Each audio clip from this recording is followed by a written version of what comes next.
It's mesmerizing, isn't it? Watching the pendulum swinging back and forth. Did you know that these are more than just interesting toys relegated to centers for science and universities? These were, and still are, some of the first practical demonstrations that the Earth actually rotates and just doesn't stand still in the middle of an Aristotelian universe.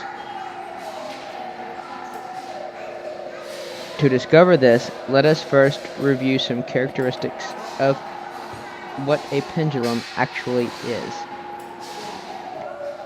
A pendulum is a weighted mass on the end of a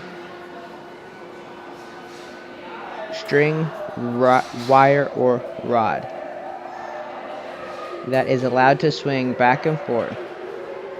The period of a pendulum is the time it takes the pendulum mass to complete one swing cycle, to go out and come back.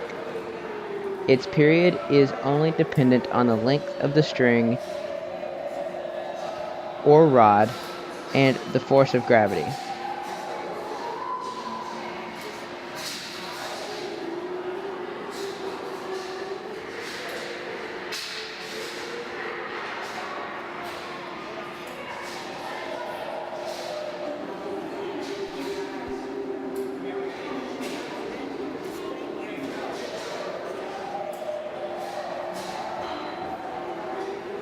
Here I have broken down some of the components that are characteristic of a pendulum swing.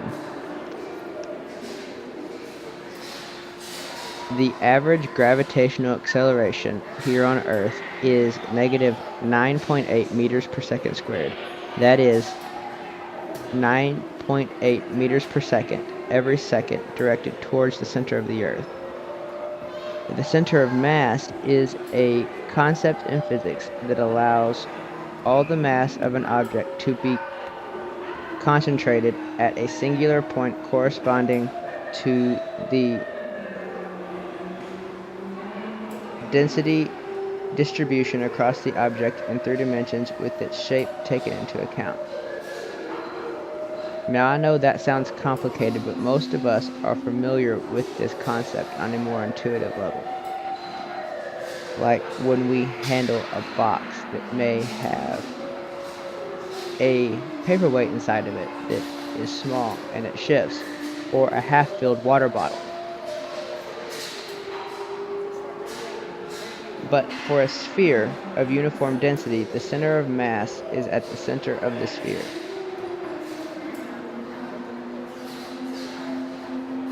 And this is the case in which we are dealing with.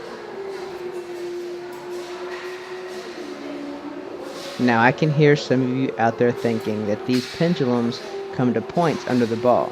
And yes, this is true, but these points are more for mounts, for distributing the centripetal force created by the swinging mass along the arc into the fixed length cable, keeping it off of the floor. And besides, it doesn't affect our exploration of whether we can prove that the Earth rotates.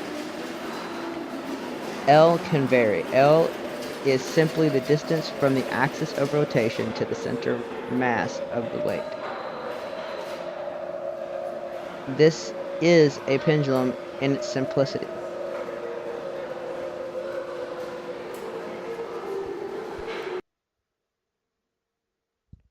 A common use for the pendulum, besides demonstrating the rotation of the Earth, is to keep time in a clock. What is the difference between our pendulum and the pendulums of those in clocks?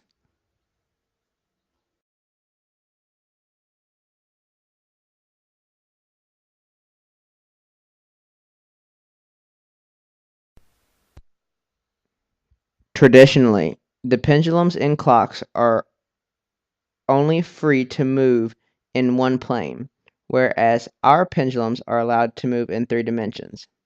To say this in a different manner, those in clocks swing from a rod, which allows them only to swing along a line if you could look down from directly above them. Ours are suspended from a point, free to move in any direction. they can make a circle. This means that our pendulums can reorient themselves with respect to its surroundings, whereas the pendulum in the clock cannot. This is important.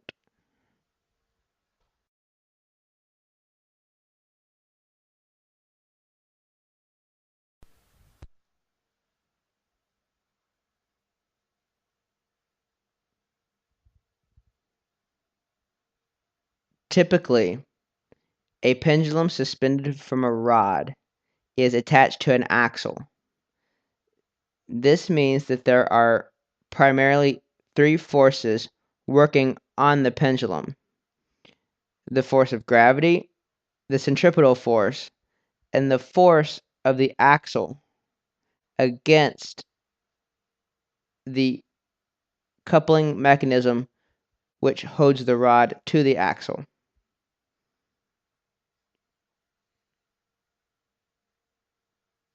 And it's these forces that keep the weight swinging in one direction relative to the clock.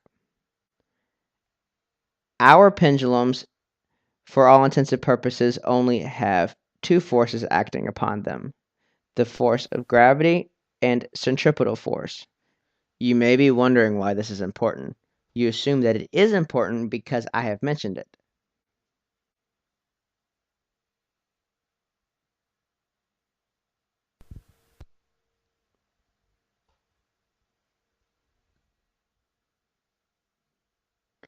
I need to give you one more idea before it all comes together. That is Newton's first law, also called the law of inertia. It states that an object tends to stay at rest, that is at rest, and an object that is in straight line motion tends to stay in straight line motion unless acted upon by a net force. You are familiar with this concept, right?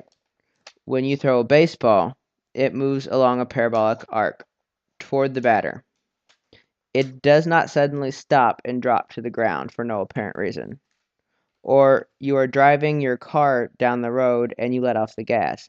Your car comes to a dead stop right away, right? No, it keeps moving forward gradually, slowing down due to friction and air resistance. Friction and air resistance are some of those other net forces Newton was discussing. Our pendulums are the same way. Once set in motion, they tend to do their best to stay in that motion. When swinging, gravity pulls them down and centripetal force keeps the mass moving along an arc. So what makes our pendulums rotate in circles?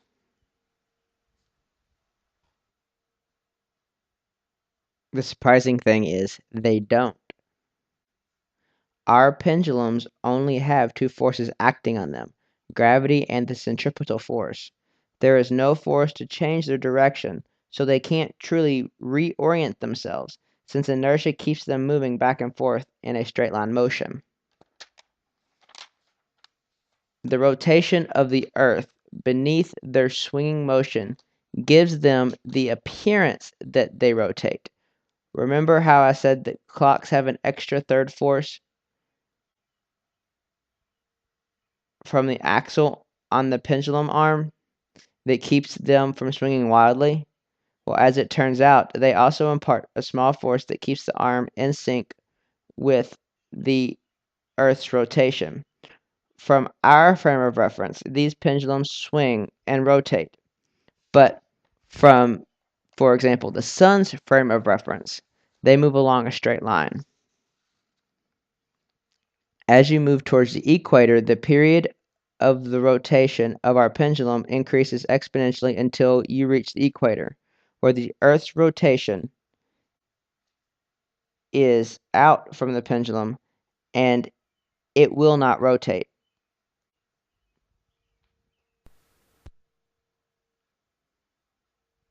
This is because the Earth's rotation is perpendicular to the direction of travel of the pendulum.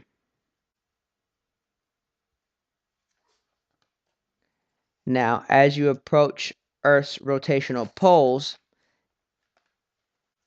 it takes a pendulum 1 day or 24 hours to complete one cycle or one rotation.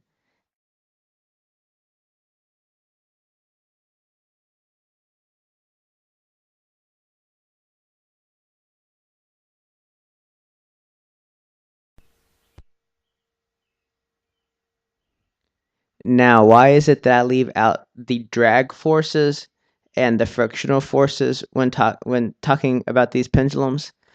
And it's for a simple reason that these pendulums either have some form of mechanical or electrically inductive motors that offset the energy loss caused by friction and air resistance and air drag.